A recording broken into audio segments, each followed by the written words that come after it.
Ah, mais j'ai une tache de dentifrice sur mon t-shirt, c'est dégueulasse. Bon, on est dimanche, on s'en fout. Yeah.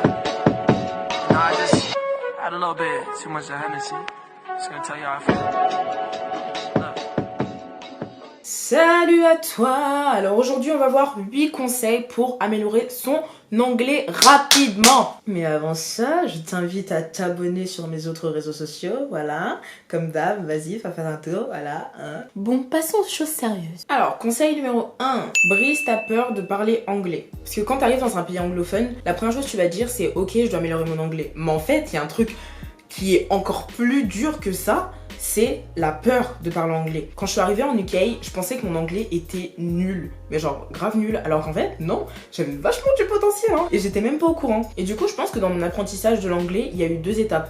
Il y a eu la première étape où, quand j'ai brisé cette peur, après, c'était ultra facile de m'améliorer en anglais. Parce que même si, des fois, je disais vraiment, mais n'importe quoi, c'était pas grave parce que c'est en disant n'importe quoi que tu t'améliores parce que tu fais des erreurs, t'apprends de tes erreurs et voilà, tu connais la suite quoi. Donc libère-toi et tout ira bien. Deuxième conseil, évite de traîner avec des francophones. Bon déjà c'est un principe que je trouve bizarre en mode tu vas à l'étranger pour améliorer ton anglais et tu traînes avec des francophones. Non, parce qu'on en voit tous les jours là, les personnes qui publient sur les groupes français en mode oh et ça vous dit qu'on se rencontre et tout. Bah non. Après c'est cool de traîner avec des Français de temps en temps, mais si déjà tu arrives dans un endroit et que tu vas sur un groupe en mode français à, je sais pas, à Londres, et que dès le début tu te dis ah tiens si je rencontrais des personnes françaises, en fait dès le début tu niques ton bail. Tout simplement parce que justement vu que c'est des personnes françaises, tu auras plus de proximité avec ces personnes là, donc quand il va falloir sortir ou quoi que ce soit, c'est les premières personnes que tu vas appeler parce que tu vas te dire bon vu qu'on parle la même langue c'est plus facile de se comprendre. Genre tu vas pas te fatiguer à avoir des amis anglais, un effort de parler anglais, d'améliorer ta langue à chaque fois que tu sors, pour que même tu peux parler parce que voilà t'as déjà des amis français donc whatever. Moi je conseille de se faire des amis français quand t'as déjà commencé à améliorer ton anglais et que voilà, tu gères un tout petit peu, mais dès le début, c'est... Tu mets le couteau sur la gorge pour pas améliorer ton anglais en fait. Je sais très bien de quoi je parle. Hein. En plus, moi, je l'ai pas fait exprès. Genre, j'étais allée sur Bumble pour me faire des amis. J'ai rencontré une fille qui parlait français et délire de ouf, donc tout le temps on était tout le temps ensemble et tout, et après vu qu'elle avait des amis français et que moi après je me faisais d'autres amis français, on traînait que avec des français et mon anglais, heureusement que j'étais au pair et encore non je dis n'importe quoi parce que même en étant au pair, au petit je devais lui parler en français, donc c'était extrêmement galère. Moi je sais que sur les 3 ans, enfin sur les 2 ans que j'ai passé en Angleterre, toute la partie où j'étais à Londres, j'ai pas tant amélioré mon anglais que ça, c'est vraiment quand je suis venue à Manchester et j'ai commencé à avoir mon premier job en anglais, des potes anglais, etc.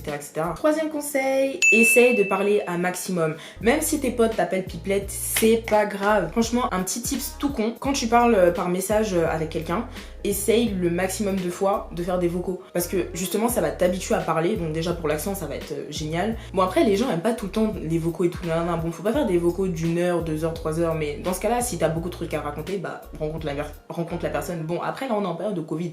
Donc, mais quand tout ça sera terminé, si un jour ça se finit, donc voilà, n'hésite pas à parler, rencontrer les gens, parce que les vraies conversations dans la vie réelle, c'est vraiment à ce moment-là que tu vas améliorer ton anglais plus que les cours. Et tu vas apprendre mais extrêmement vite. Même toi, ça va te choquer, que tu vas te dire je connais tout ça en si peu de temps. Si t'as un anglais qui se casse un peu la gueule, au début je vais pas te mentir, ça va vachement être toi tu te tais parce que t'as rien à dire ou le peu de trucs que t'as à dire tu dis j'aimerais bien dire ça mais ça sort pas. Au début tu vas beaucoup écouter, mais même le fait d'écouter ça te fait apprendre parce que t'enregistres de nouveaux mots en fait. Donc du coup même si c'est au début et tu te dis oui mais je parle pas du tout très bien anglais et tout, ça va être bizarre et tout, même ça force-toi et fais-le parce que t'apprendras mais 10 fois plus que si tu prends juste des petits cours comme ça. Et si tu prends des cours et qu'en plus de ça tu fais ça, mais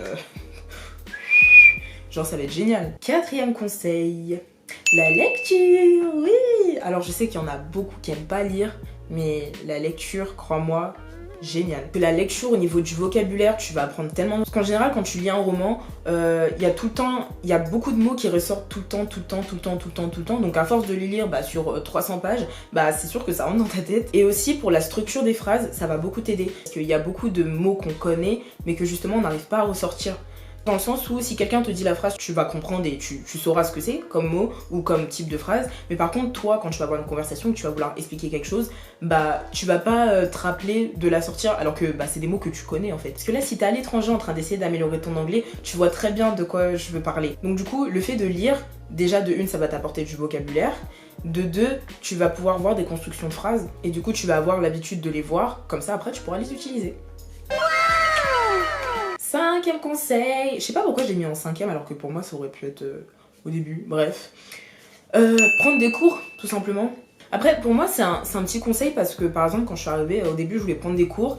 Et après, quand j'ai vu mes potes qui prenaient des cours, bah, je me suis dit, bah, ça sert à rien que je mette de l'argent dans ça parce que c'est vraiment les cours que tu vas avoir au collège, lycée, où tu vois vraiment les bases depuis le début. Après, ça dépend en fonction de ton niveau. Mais si tu as un niveau où tu arrives à être compris et que tu arrives à comprendre, pour moi c'est pas nécessaire en vrai. Après dans ce cas de figure là, il y a des alternatives qui sont beaucoup moins coûteuses déjà de une et qui vont te faire évoluer beaucoup plus vite et que moi je trouve beaucoup plus cool et beaucoup plus humaine que prendre des cours. Je me souviens quand j'étais à Londres, d'ailleurs c'est à la bibliothèque de Newham, je vous mettrai l'adresse en bas, je pense qu'ils le font toujours quand même après 2 ans. C'était des groupes de parole, donc t'avais des jeunes étrangers et moi je sais que c'était un groupe de mamies, elles étaient trop mignonnes et du coup en fait tu viens, ça dure 1 heure et vous parlez de tout et n'importe quoi. En plus on n'était pas beaucoup donc on devait être 3. Et les mamies, elles devaient être 3 ou 4. Donc du coup, il y avait une première partie où on parlait tous ensemble. Par exemple, on disait ce qu'on avait fait pendant la semaine, blablabla.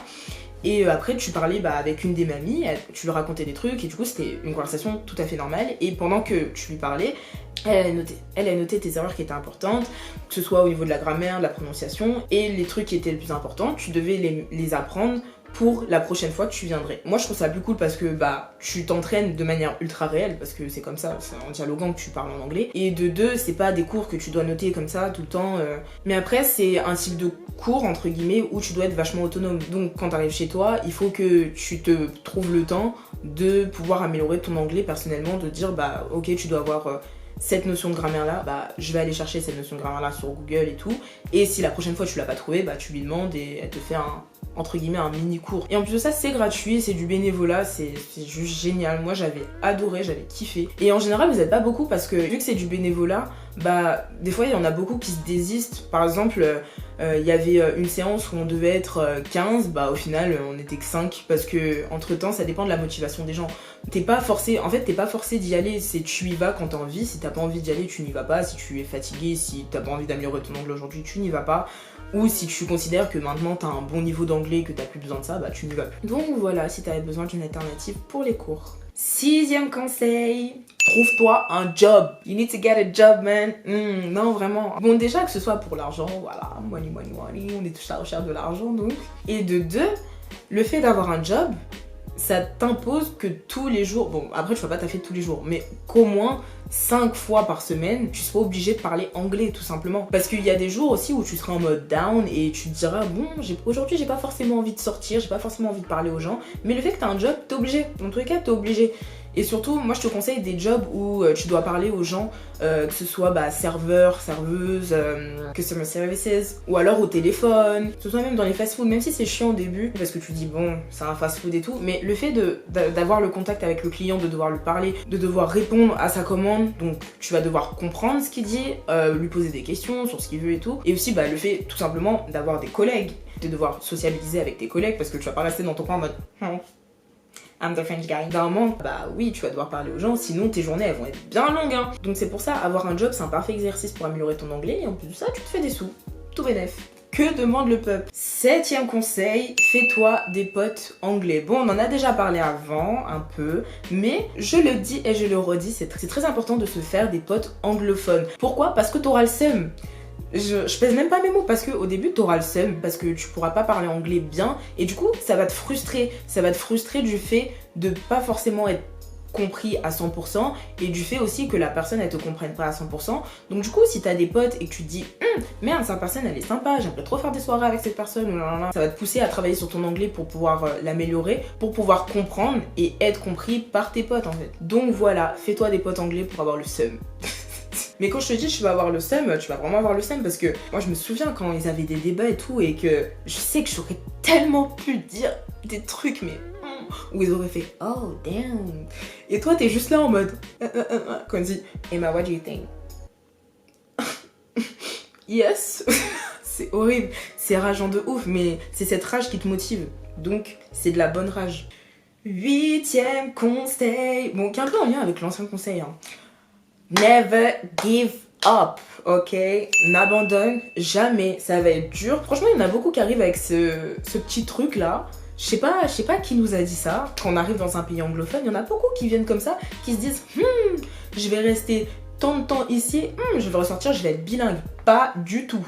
Pas du tout, tu vas pas du tout être bilingue. Moi, ça va faire 2 ans et demi que je suis ici, je suis absolument pas bilingue. Je me débrouille très bien en anglais, mais j'ai encore des galères. C'est en me disant que ça va venir tout seul, je vais être bilingue, que justement tu seras pas bilingue. Parce que si tu travailles pas pour, tu ne le sauras jamais en fait. Avant tout ça, avant de trouver des cours, avant de te faire des potes, avant d'avoir ton job, avant de plus avoir peur, il faut que tu aies de la motivation de ouf. Franchement, ça va être dur, je vais pas te mentir, ça va être très dur. Bon, très dur, j'abuse un peu. Mais plein de fois, tu seras challengé en fait. Par exemple, je me souviens, rien qu'au début, devoir me déplacer pour aller au McDo et commander un truc, alors parce qu'en fait le McDo qui est à côté de chez moi, il n'y avait pas de borne, donc du coup je devais parler. Rien que ça pour moi ça a été un challenge au début. Quand j'ai dû poster une lettre au post office, ça a été un challenge.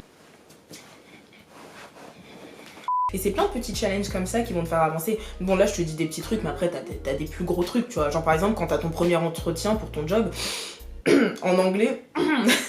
Mais c'est pour ça, tout ça, tu n'y arrives pas sans motivation. C'est le mot.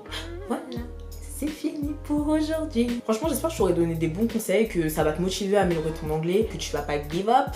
Et voilà, comme d'habitude, abonne-toi, active la cloche, très important, ok. Et à la prochaine.